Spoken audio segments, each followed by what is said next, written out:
Hi everyone, my name is Adarsh Mishra and you are watching Youth Nation Coders. Today we are going to solve one more problem on CodeChef. So our today's problem is decrement or increment and the problem code is DEC and INC.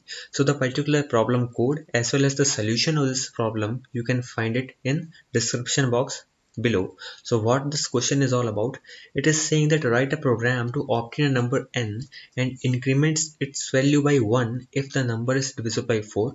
Otherwise, decrement its value by 1. The question is very simple. We are going to get one value as an input. It will be n.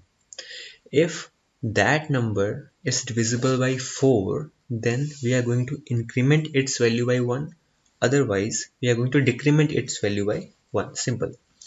Input is first line will contain a number n, so there is no concept of test cases here. Output will be in a single line the new value of the number.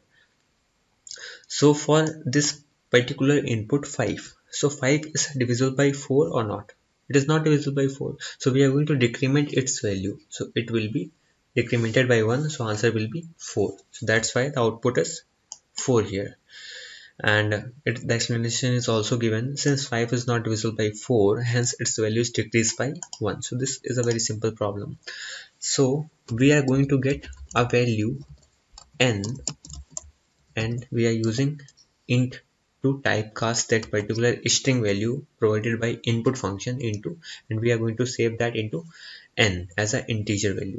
Then for the condition we will check if n is divisible by 4, and when we divide n by 4 the remainder is 0, means if n is completely divisible by 4 then we have to increment its value.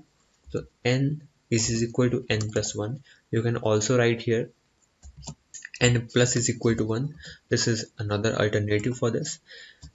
Otherwise we have to decrement the value of n is equal to n minus 1, and you can also write here n minus is equal to 1. So this is a very simple thing which I have told you in operators class.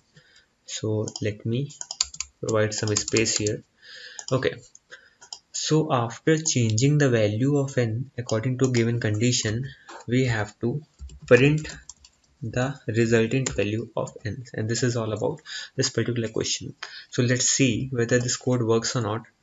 So we are going to provide 5 as an input. We are getting 4. So let's check whether it works for another value. For 4 it will give answer as 5, so it is correct. So what we have done in this question, we have first of all taken an integer value as input and stored that value in n, and then we have checked if our number is divisible by 4, then we are going to increment this value. Otherwise we are going to decrement this value, and finally we are going to print the final value of n or resultant value of n. So this is all about decrement or increment problem on CodeChef. Click on these videos right here and be sure to hit that subscribe button before you go. Thanks for watching and I'll see you next time.